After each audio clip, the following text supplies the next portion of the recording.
सबसे पहले मैं पिंगलवाड़ा का धन्यवाद करना चाहूँगा दिल से कि आपने मुझे मौका दिया यहाँ बोलने का।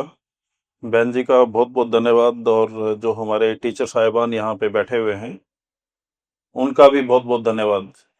और मैडम ने मेरा काम काफ़ी आसान कर दिया, क्योंकि इन्होंने जो हम प्रकृति को खराब कर चुके हैं उसके बारे में बहुत अच्छे से बताया।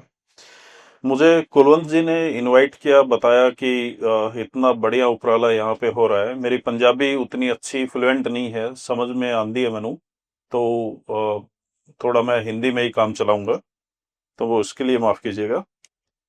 आज का जो विषय है वो इतना गंभीर है कि उसके ऊपर जितनी बात किया जाए और जितना काम किया जाए उतना कम है।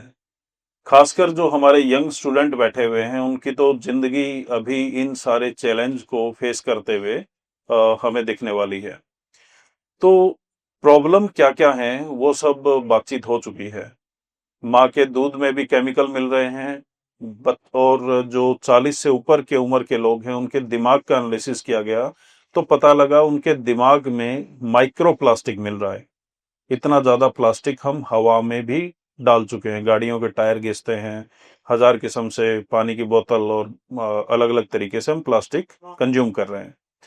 इसके साथ साथ में जो हमारे टीचर ने बताया, प्रोफेसर साहिबा ने, कि किस तरीके से हम पानी को पूर्णतः खत्म कर चुके हैं और पंजाब में अलार्मिंग तरीके से हम पानी को बर्बाद कर चुके हैं। लगभग 85% जो जमीनी पानी है, धरती हेठला पानी है, वो खत्म हो चुका है या होने की कगार पे है, या यूज करने लायक नहीं है, प्रयोग करने लायक नहीं है, या पीने लायक नहीं है, या खेती लायक भी नहीं है। तो इन सारी प्रॉब्लम को तो हम डिस्कस कर चुके। अभी मैं इनके सॉल्यूशन क्या हो सकते हैं, इनके क्या हम ऐसा करें कि आराम से इन प्रॉब्लम का सॉल्यूशन हो जाए, तो उसके ऊपर बातचीत मैं करना चाहूंगा। राजवीर जी बहुत बढ़िया खेती कर रहे हैं, उसके मुकाबले में आपको पंजाब में शायद ही कहीं खेती देखने को मिले। प्राकृतिक खेती ही इसका हल है।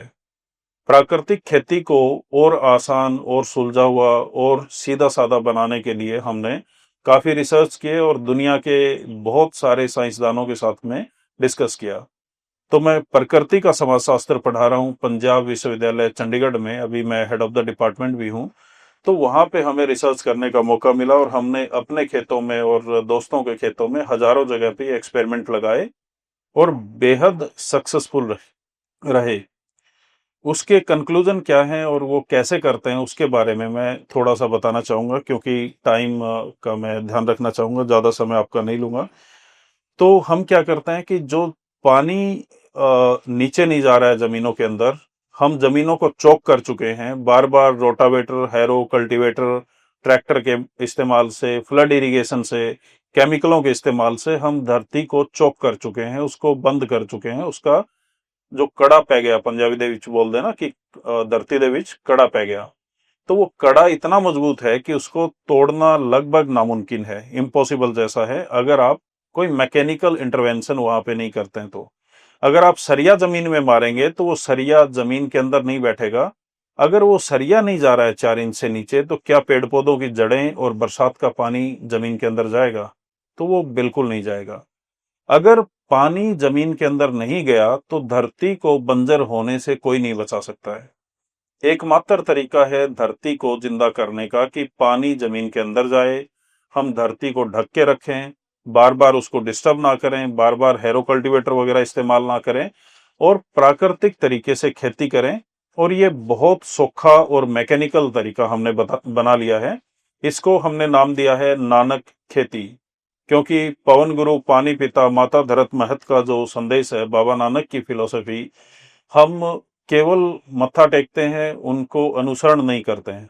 तो अनुसरण करने के लिए ये खेती का मॉडल आपको बहुत आसान तरीके से समझा देगा, बता देगा, मात्र 4 स्टेप में, कि आप प्राकृतिक खेती कैसे करें और वो खेती के फायदे क्या होंगे उसके बारे में भी। एक स्टेटमेंट में देना चाहूंगा कि पंजाब अभी भूखमरी का शिकार है। पंजाब अभी भुखमरी का शिकार है, पेट भरे हुए हैं लेकिन न्यूट्रिशन जीरो के करीब जा रहा है, एंजाइम्स नहीं है, उसमें मिनरल्स नहीं है, उसमें जो बेहतरीन तत्व होने चाहिए हमारे शरीर के लिए वो नहीं है। तो केवल अनाज से पेट भर लेने को भुखमरी का खात्मा नहीं कहते हैं। भुखमरी तब खत्म होती है जब आप प्राकृतिक भोजन करते हैं और आपके शरीर में सारे तत्व जिनकी घाट होती है वो पूरे हो जाएं और आप वो भोजन करके बीमार ना हो। तो जैसे मैं ये पानी का गिलास यहाँ पे रखा हुआ है, अगर मैं आपको ऑफर करूं कि ये साफ पानी है आप पी लीजिए, तो बच्चों से मैं पूछना चाहूंगा पीना पसंद करेंगे साफ पानी? तो आप एग्री कर रहे हैं इससे कि पानी पी सकते हैं? लेकिन इसमें मैं आधा चम्मच यूरिया, आधा चम्मच डीएपी, एक ड्रॉप हाइड्रो ये जो केमिकल्स हैं वो डाल दूं, इसमें हर्बिसाइड डाल दूं, पेस्टिसाइड डाल दूं, तो आप पियोगे? नहीं पियोगे, क्योंकि पहले हम एग्री कर रहे थे, एग्रीकल्चर। आपका कल्चर था एग्रीमेंट का, आप प्राकृतिक तरीके से खेती करके एग्री कर रहे थे कि हम ये खाना खाएंगे। अभी जहर डाल के, और वो भी परमिसेबल लेवल से 750 गुना जहर डाल के हम खा रहे हैं यहाँ पे। तो ये क्या हमारा एग्रीमेंट है इससे? तो अगर एग्रीमेंट नहीं है तो ये एग्रीकल्चर नहीं है, ये है केमिकल्चर। और ये केमिकल्चर हमें कैंसर देगा, तमाम सारी बीमारियां देगा। पीजीआई मेरे ऑफिस के बिल्कुल सामने है, वहां पे कोलन कैंसर के जो केसेस हैं लगभग पिछले कुछ सालों में 4 गुना की दर से बढ़ रहे हैं। 2028 तक का डेटा है कि 2028 तक लगभग हर घर में कैंसर हो जाएगा अगर हम नहीं सुधरे तो। और सुधरने के लिए सिंपल हमें क्या करना है कि नानक खेती को अपनाना है। हर गांव में एक किसान हमें मिल गया, उसको हम ट्रेंड करें, और जैसे राजवीर जी कर रहे हैं उसी तरीके से उनको समझाया जाए, बुझाया जाए कि ये सिंपल स्टेप में आप खेती कर सकते हैं। करना क्या है कि जो आपने जमीन के नीचे कड़ा बना दिया है उसको 3 फुट गहरे सबसोइलर से काट देना है। कटमा, पहले उत्तर दक्षिण फिर पूर्व पश्चिम। जब आप उसको कड़े को काट देंगे, हार्ड पैन को काट देंगे चीजल हल से या सबसोइलर से, तो जमीन ओपन हो जाएगी। जो ऊपर का 4 इंच जिसमें हम खेती कर रहे थे यूरिया डीएपी केमिकल हर्बिसाइड और फ्लड इरिगेशन से, वो और नीचे का जो हार्ड पैन था वो घुल के 1G हो जाएगा। उसके बाद में कल्टीवेटर मार के आप बेड बना देंगे, और बेड ट्रैक्टर के हिसाब से बनेंगे, तो ट्रैक्टर के टायर के नीचे की जमीन नाली बन जाएगी जिसमें आप पानी देंगे, और ट्रैक्टर के बीच का हिस्सा जो होगा वो बेड बन जाएगा जिसपे आप उम्र भर खेती करेंगे। उम्र भर खेती करना है, इसमें बाद में कोई हैरो, कल्टीवेटर, रोटावेटर वगैरह कोई इस्तेमाल करने की जरूरत नहीं है। इसके लिए जो मशीनें चाहिए हमने बना ली हैं, मैं भी इंजीनियर हूं तो मैंने भी इसमें योगदान दिया है, और इसी मॉडल को हम बार बार रिपीट कर सकते हैं। इसी बेड के ऊपर हम उम्र भर खेती कर सकते हैं। अगर आप इस जमीन को डिस्टर्ब नहीं करेंगे तो सबसे ज्यादा फायदा क्या होगा? बरसात का पानी सारा जमीन में जाएगा, कार्बन बढ़ेगा, जमीन में न्यूट्रिशन बढ़ेंगे, एंजाइम बढ़ेंगे, देसी केंचुए, गिंडोए उसमें आने चालू हो जाएंगे, और ये जमीन पूरी तरह प्राकृतिक हो जाएगी विद इन नो टाइम, बहुत जल्दी। इसके बाद में आपने इसके ऊपर बागवानी या सामान्य फसलें, गेहूं, राइस या जो भी आपको लगाना है, आप फल वाले बूटे लगा सकते हैं, कुछ भी आप लगाना चाहें वो लगा सकते हैं। धान भी लगा सकते हैं। धान तालाब की फसल नहीं है। धान को पानी नहीं चाहिए जितना भर के हम दिखाते हैं। वो इसीलिए भरते हैं कि खरपतवार ना हो। अगर आप बेड के ऊपर धान लगाएंगे तो ज्यादा फसल होगी। किसी भी पौधे को पानी नहीं चाहिए, उसको नमी चाहिए। ज्यादा पानी देंगे तो उसमें निमाटोड और बाकी बैक्टीरिया आके उसको बर्बाद कर देंगे। ब्लास्ट रोग आ जाता है, कभी कीड़े आ जाते हैं, कभी सफेद सुंडी आ जाती है, कभी कुछ, क्योंकि उसकी जड़ें गहरी नहीं जा रही हैं। तो आपको पानी नहीं देना है, नमी देनी है, तो आपका 10 गुना कम पानी लगेगा इसमें। तो आपकी पानी की खपत 10 गुना कम हो गई, और बरसात का सारा पानी जमीन के अंदर इस मॉडल में रिचार्ज होगा, जैसे आपके प्राकृतिक खेती में हो रहा है। तो सारा पानी रिचार्ज होगा तो वो बह के नहीं जाएगा, ग्राउंड वाटर अपने आप रिचार्ज होना चालू हो जाएगा और बरसात का शुद्ध पानी धरती के अंदर चला जाएगा। इसके बाद में पौधों की जड़ें गहरी जाएंगी, तो इसमें कोई भी आपको केमिकल, पेस्टिसाइड वगैरह डालने की जरूरत नहीं है, कोई खाद डालने की जरूरत नहीं है।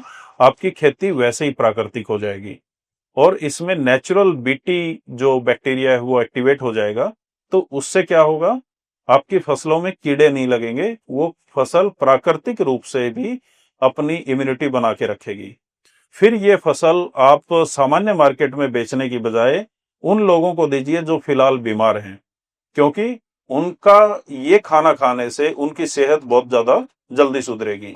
मैं नेचुरोपैथी का भी डॉक्टर हूं, तो दो चार बातें मैं उससे भी बताना चाहूंगा, और मेरी रिक्वेस्ट है कि अगर पिंगलवाड़ा में पॉसिबल हो तो एक छोटा सा प्राकृतिक चिकित्सा का एक केंद्र खोल दिया जाए। 2-3 कमरे चाहिए उसके लिए बस। उससे क्या होगा कि बॉडी को क्लीन कर दिया जाए। जो केमिकल या गेहूं जैसे हम खाते हैं हर रोज, गेहूं इंसानी भोजन नहीं है, उसमें बहुत ज्यादा ऐसे तत्व हैं जो हमारे पेट में जमते हैं। तो जो केमिकल अगर हम निकाल दें बॉडी में जमा, और उसकी जगह अच्छा खाना दे दें पेशेंट को, तो वो कुछ दिनों में ही ठीक होना चालू हो जाएगा। कुछ दिनों में। कैंसर जैसा जो गंभीर रोग है, वो मात्र 4-5 दिन के अंदर कम होना और खत्म होना चालू हो जाता है। ऑटोफैगी के बारे में आपने सुना होगा।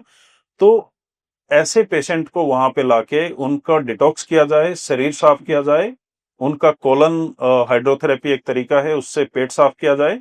उसके बाद में अच्छा खाना दिया जाए एक सिस्टम के तहत, कि आपको सुबह से दोपहर तक केवल जूस या फल देंगे, दोपहर को एक बार थोड़ा सा खाना देंगे, और हरी सब्जियां, पत्तेदार सब्जियां और सलाद देंगे, और शाम को 4 बजे के करीब आपको एक बार और खाना देंगे, वो भी फल और सलाद का होगा। उसके बाद आपका खाना बंद कर दिया जाएगा, और रात के खाने से लेके सुबह के खाने तक आपके 16-17 घंटे का, 18 घंटे का गैप हो जाएगा। तो आपका ऑटोफैगी चालू हो जाएगा। कैंसर बहुत मामूली बीमारी है ठीक होने के लिए, अगर इस टेक्निक से आप जाते हैं तो। अगर कैंसर का भोजन काट देते हैं तो कैंसर ठीक होना बहुत आसान है। फिर इस मॉडल से निकला हुआ खाना, जैसे जैविक फार्म से निकला हुआ खाना, अपने आप में मेडिसिन है। अगर आप वो खाना चालू कर देंगे तो आपका शरीर वैसे ही शुद्ध होना चालू हो जाएगा। तो ये बिल्कुल सिंपल टेक्निक है, हजारों सालों से हमारे पास है। बीच में एलोपैथी का इतना जोर रहा कि हम बहुत सारे रिसर्च भूल गए। लेकिन अगर इस खेती, नानक खेती और नेचुरोपैथी को जोड़ दिया जाए, तो सब दुखों की एक दवा है ये। जमीन में पानी रिचार्ज होगा, हवा साफ होनी चालू हो जाएगी, गंडोए आ जाएंगे, बैक्टीरिया आ जाएंगे, जो फंजाई नेटवर्क चाहिए वो जमीन में आ जाएगा, और जो भी आप पेड़ पौधे लगाएंगे उसमें न्यूट्रिशन बेहद ज्यादा होगा, भर भर के होगा। तो पेशेंट को हील करने में, ठीक करने में भी हमारी बहुत ज्यादा मदद करेगा। तो मैं बहुत संक्षिप्त में ये बातें बोलना चाह रहा था कि आपको कम से कम समय में ये मैं बता पाऊं।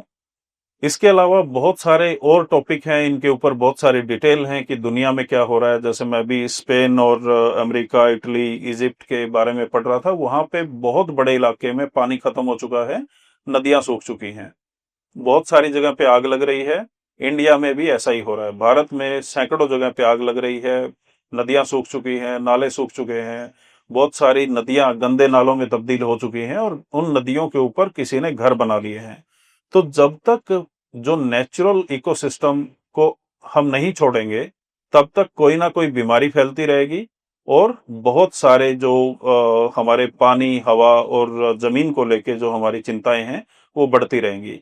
तो सिंपल तरीका क्या है कि अगर आपके खेत, मान लो पूरा पंजाब प्राकृतिक खेती पे आ जाता है, नानक खेती पे आ जाता है, तो आप सोचिए कि इतना अरबों लीटर अनलिमिटेड पानी जो गिरता है बरसात के रूप में, वो सारा का सारा जमीन में रिचार्ज होगा, और 2 से 3 साल में पूरा पानी धरती का रिचार्ज होना चालू हो जाएगा।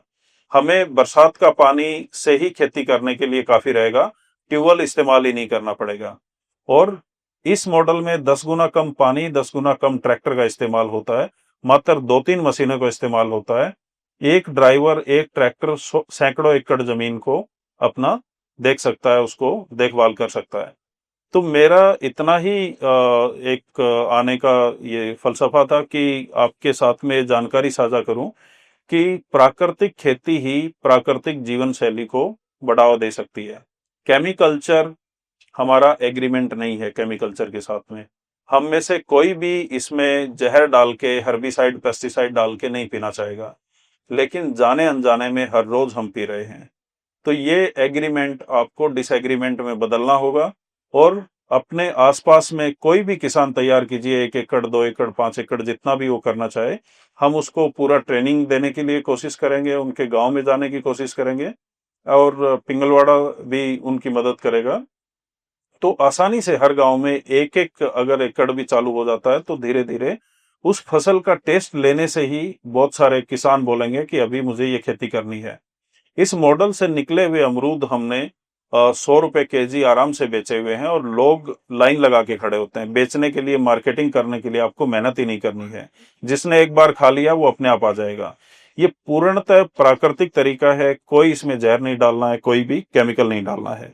और इसके साथ में अगर आपने प्राकृतिक चिकित्सा जोड़ दिया तो आपका खेत ही ऐसा जगह बन जाएगा। मान लो कि किसी का 2 एकड़ 5 एकड़ खेत है, उसमें ये मॉडल खेती का किया, अंदर ही आपने प्राकृतिक चिकित्सालय खोल दिया है, तो उस खेत में रहने भर से लोग ठीक होने चालू हो जाएंगे, क्योंकि उस खेत की वाई भी बहुत पॉजिटिव होगी। तो हवा, पानी, जल, जंगल, जमीन, जानवरों को बचाने के अलावा हमारे पास कोई रास्ता नहीं है। आने वाले समय का अमीर बंदा वही है जिसके पास अपना जल, जंगल, जमीन और जानवर होगा। ये नहीं होंगे तो आपने देखा कि कोरोना के एक्सपेरिमेंट हम पे किए गए, उसकी वैक्सीन के साइड इफेक्ट से अभी बहुत सारे लोग मर रहे हैं, अखबारों में हर रोज आ रहा है। तो हमें प्राकृतिक चिकित्सा और प्राकृतिक जीवन शैली नानक खेती के साथ में जोड़ के अगर हम करते हैं, केमिकल्चर को ना बोलते हैं और एग्रीकल्चर को एग्रीमेंट के साथ में हाँ कहते हैं, तो हमारी तमाम सारी जो प्रॉब्लम है वो सोल्व हो जाएंगी। हवा को साफ करने के लिए एक और चीज कर सकते हैं, हम हजारों एकड़ में बांस लगा चुके हैं। इस बांस क्या करता है कि अनलिमिटेड चीजें, जैसे सर बोल रहे थे कि आप जो भी इस्तेमाल कर रहे हैं सब में पेट्रोलियम है, जहां पे भी पेट्रोलियम का इस्तेमाल हो रहा है उसका टोटल रिप्लेसमेंट बांस है।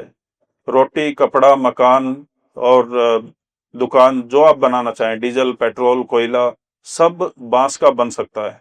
बांस अनलिमिटेड बढ़ता है, जितना काटेंगे उतना बढ़ता है, और हवा में ऑक्सीजन 135% के करीब ज्यादा छोड़ता है बाकी पेड़ पौधों के मुकाबले। तो सड़कों के किनारे, खेतों के चारों ओर या जहां पे भी जगह आपको मिले वहां पे बांस के पौधे होने चाहिए, ताकि हवा में से जो गंदगी है वो सोख के और शुद्ध हवा हमें दे पाए, और हम बाबा नानक के सपनों का जो पंजाब है, जो देश है, उसको तैयार कर पाए, जिसमें असल में हम पवन गुरु, पानी पिता, माता धरत महत को महत्व दें, ना कि बोल के भूल जाएं। और केवल मत्था टेकने से बात नहीं बननी है, हमें बाबा नानक की फिलॉसफी को अपनी लाइफ में लाना होगा। जब से मैंने बाबा नानक को पढ़ना चालू किया, मेरे साइंटिफिक जो दिमाग में चीजें चलती थी वो इतनी ज्यादा क्लियरिटी आनी चालू हो गई उसमें, मैं अंदर से सेटल होना चालू हो गया। और अभी मैंने अपनी जिंदगी का मिशन बना लिया है कि हमें हवा, पानी, जमीन, जानवर, बीज, इन सबको बचाना ही है। अदरवाइज हमारे पास कोई दूसरा तरीका नहीं है। और बीजों के बारे में लास्ट में 1 मिनट और लेना चाहूंगा। मात्र 2 कंपनियां हैं जो 90% बीजों पे कंट्रोल करके बैठी हुई हैं। हमारे पास अपने बीज ही खत्म हो गए हैं।